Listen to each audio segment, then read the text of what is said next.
What's up, guys? Today I thought I'd talk to you about why it's important to be open-minded about music. To me, being an artist or being just a music enthusiast, just somebody who loves music and loves art, I think the most important thing you can be is very open-minded about ideas, more or less.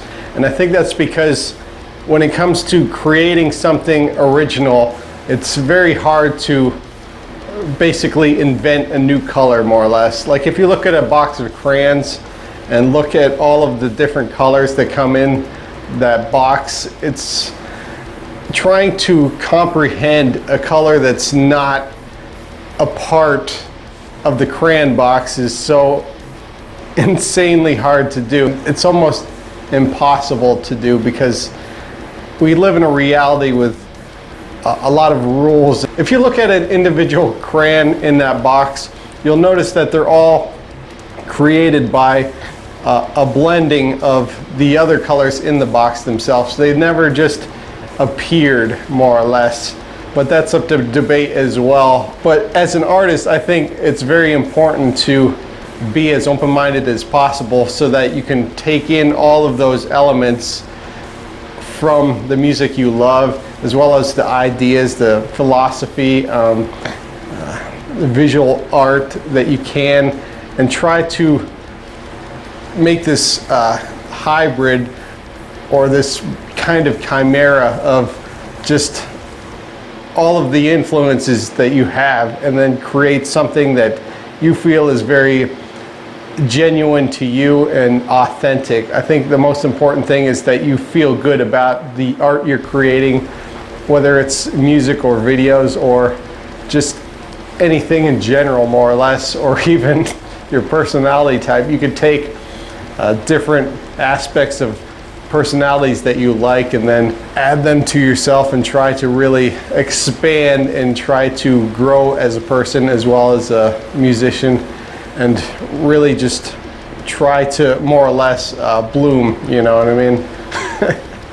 But I feel like music appreciation is underappreciated because it is so powerful when you listen to so many different artists, so many different cultures, so many different places and time periods, and you can really just kind of tap into the almost the entire universe musically just by listening to so much stuff.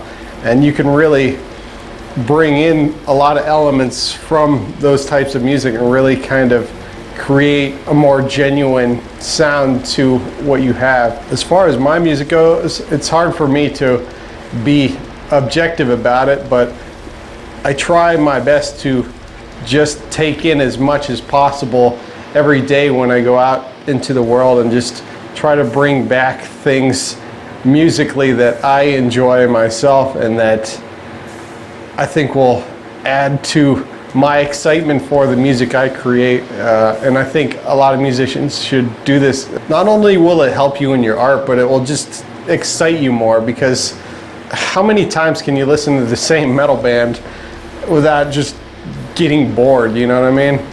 I'll go through a lot of phases musically just because I get bored listening to the same things over and over again. But I will find myself coming back to a lot of these artists just after a period of time where my ears have just been like, okay, this is enough of this type of music, time to go back to this type of music.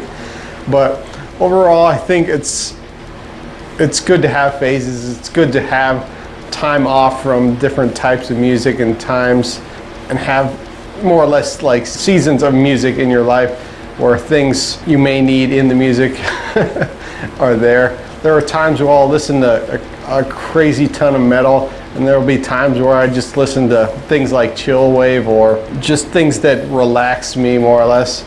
There's also times where I'll listen to crazy things like Eastern music, you know, just things that kind of scratch that itch, more or less.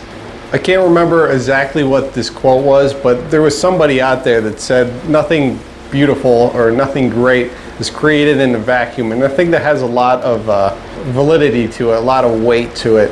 I think it's because it's hard to come up with an idea just from sheer isolation. I find that ideas are a lot easier to come by when you go out into the world and you find different patterns and different ways of life and different ideas, and then you can take those ideas and fuse those with other ideas and create something more original, something more efficient, something more, something more. But you can create something new, you know what I mean? You can even see this in like Tarantino movies.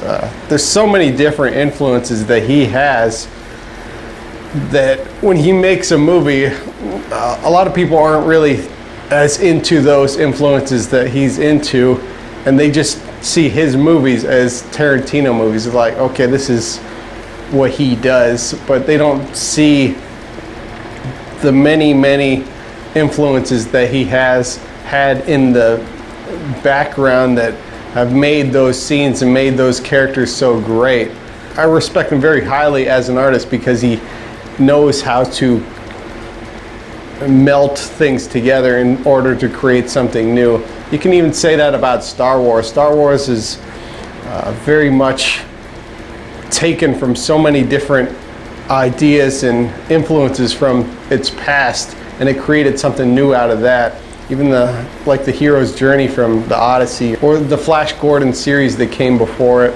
Even the influences of the samurai and many of the other influences that came to George Lucas and the people that created Star Wars. I think it's very important as an artist to be as open as possible and to just create something from your environment, because overall, at the end of the day, we are still, as much as we are individuals, we are still products of our environment, and I think it's important to take in as much of the environment as possible in order to create something special or something beautiful, which is what every artist pretty much aspires to.